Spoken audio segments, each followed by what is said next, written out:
안녕하세요. 셰프크루 대표 젤입니다. 네, 간만에 이제 한국에서 돌아와서 예전 스타일로 영상을 찍으려고 하니까 좀 어색하긴 하네요.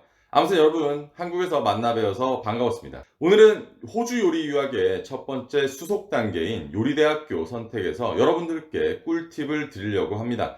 어떤 학교들이 있고 어떻게 요리 학교를 선택해야 하고 나에게 맞는 학교는 무엇인지 아주 자세하게 설명드리겠습니다. 저희는 넘버원 그리고 유일한 호주 요리 유학 이민 취업 전문 유학원으로서 모든 학교를 공평하게 홍보해 드리며 학생들에게는 객관적인 선택을 할 수 있게 최대한의 장단점을 부각시켜 드리고 있습니다.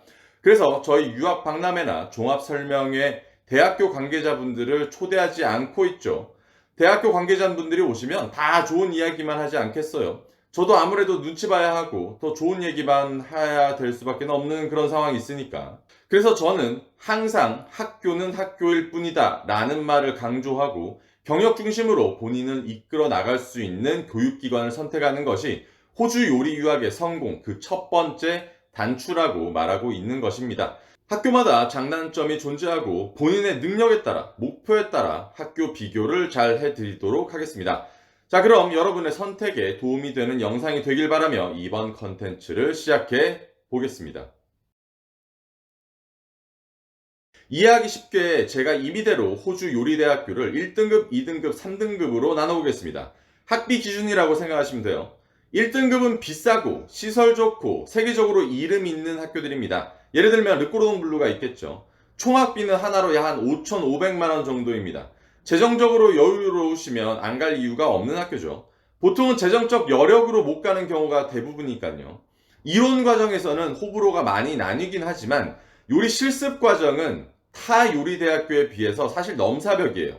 많은 요리대학교가 그룹별 단체별로 실습을 하는 반면에 1등급 학교는 개인 실습으로 하고 다뤄볼 수 있는 재료가 어마어마하게 많습니다. 2등급의 총학비는 하나로 약 2천만 원 중반대이고 시설과 교육과정이 호주인들이 다니는 공립학교인 테입의 수준과 같다고 봅니다. 그래서 일명 가성비 갑으로 불리며 요리 유학생들의 약 한 60에서 70% 정도가 이 2등급 학교를 선택하고 있죠. 대표적으로는 QCA와 에볼루션이 있는데 제가 블로그 글이나 유튜브 영상으로 이 두 학교는 많은 이제 학생들이 관심을 가지고 있어서 영상을 많이 제작해 놨어요. 한번 보시고 비교해 보시고 상담 요청을 하시길 바랍니다. 3등급 학교는 저렴한 학교라고 불리고 1,000만 원대 후반 아니면 2천만 원 초반으로 총학비가 구성이 되어 있고요. 보통 경력이 많거나 국내에서 학위가 있으신 분들이 학위의 목적으로 다니시거나 학비 예산이 많이 부족할 경우 혹은 이미 호주에서 직장이 있으셔서 굳이 학교의 필요성을 못 느끼는 분들이 선택하는 학교라고 생각하시면 돼요. 아주 많은 학교가 있어서 그 당시 가장 저렴한 학교를 가시는 걸 추천드립니다만 여기에서 아주 주의하실 부분들이 있습니다. 보통 3등급 학교를 진행하시다가 비자를 거절당하시는 경우를 주위에서 많이 보실 수 있으실 거예요. 그래서 저렴한 학교라고 할지라도 비자 등급이 높은 학교를 저희는 추천해 드리고 있습니다. 싸다고 해서 진행했다가 비자 거절당하면 끝인 거예요. 간혹 가다가 수속에만 눈이 먼 유학원들이 자체 시험 이렇게 쉽게 입학을 진행하려 하는데 비자 거절당하면 그 누구도 책임지지 않아요. 모르는 것도 몰랐던 것도 알려 하지 않은 것도 다 학생 본인 책임입니다. 여기까지 가격별로 1등급에서 3등급으로 요리대학교를 임의대로 제가 나누어 봤고요. 소개시켜 드렸고요. 대체로 학비에 따라 학교의 퀄리티는 정해집니다. 그래서 제가 가격대별로 나눈 등급별에서의 이제 그렇게 큰 선택을 하시고 그 안에서 그 등급 안에서 자세하게 학교 비교를 들어가시면 더욱 좋을 거라고 생각을 합니다. 어느 요리 대학교를 가나 한국인들을 많아요. 지금에야 한국 학생들이 적지만 코로나 이전에는 한국 학생들이나 인도네시아 학생들은 어딜 가나 진짜 많았어요. 간혹 어느 학교 어느 반에는 70% 이상이 한국 학생들로 채워져 있는 경우도 있었죠. 저 같은 경우는 한 반에 90% 이상이 한국 분들이었어요. 한국 학생들이 많으면 좋은 겁니다. 학교 외에는 외국인들이랑 일해야 하는 영어밖에 안 쓰는 그야말로 사회생활을 하실 건데 학교에서는 한국인끼리 네트워크도 만드실 수도 있고 서로 정보 공유도 가능하죠. 학교 숙제나 과제나 그룹별로 하는 경우가 많아서 한국 학생들이 많은 건 인맥으로서 동료로서 동기로서 굉장히 도움이 많이 됩니다. 학교는 아무 문제 없이 빨리 지나가는 게 좋아요.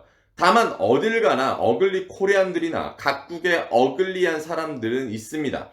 뭐 수업 시간에 자국 언어만 쓰고 목소리는 쓸데없이 크고 수업 시간에 자고 집중 안 하고 하는 사람들은 뭐 르꼬르동을 가던 2등급, 3등급 학교를 가던 항상 몇 명씩은 있어요. 누구를 만나느냐는 복불복이죠. 본인은 잘못되어도 남한테는 피해를 주지 말아야지라는 기본적인 규칙을 깨는 분들은 뭐 어딜 가나 항상 있다고 생각합니다. 이런 부분들은 학교 학생과에 가서 상의를 하시면 대부분 해결이 돼요. 위에서 잠시 언급했지만 질문에 대한 답은 간단합니다. 뭐 유럽 사람들이나 영어권 사람들은 경력을 많이 쌓아서 스폰서나 영주권 비자로 오고요. 비영어권 사람들이나 뭐 남미 사람들 그리고 동남아시아 사람들이 요리 유학생의 대부분을 차지하고요.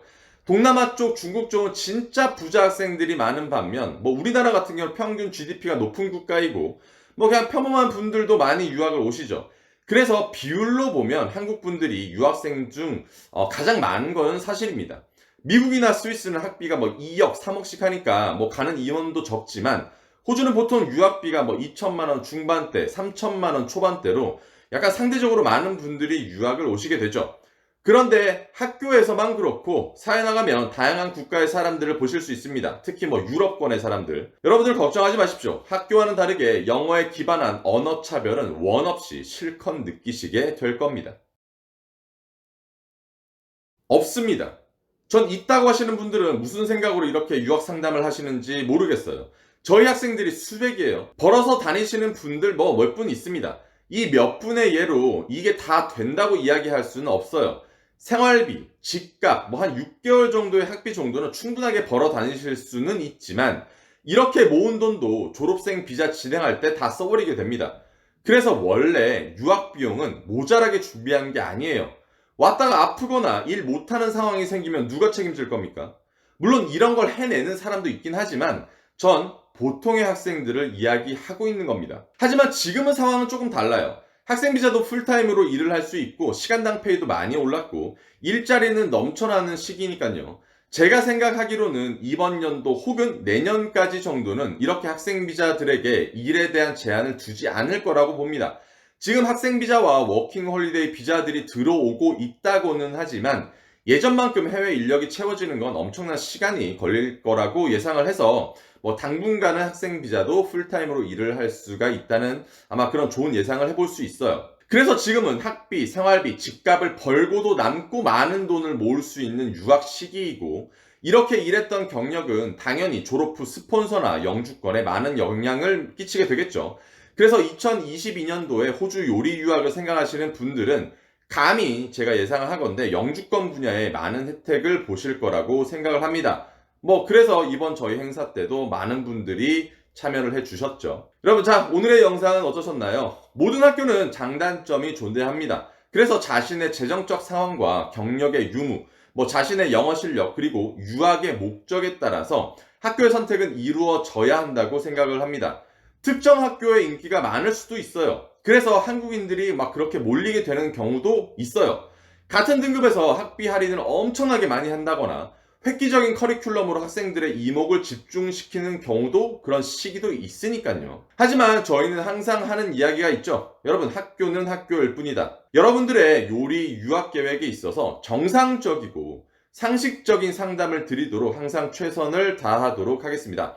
셰프 출신이 아니고 이 분야에서 일을 해보지 않았던 사람이 저희보다 요리 유학 상담을 잘할 일은 없을 겁니다.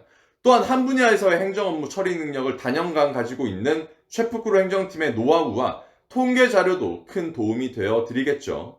여러분 늘 건강하시고 체력 관리, 열정 관리 하시는 하루 되셨길 바라며 다음 영상으로 다시 찾아뵙겠습니다. 안녕!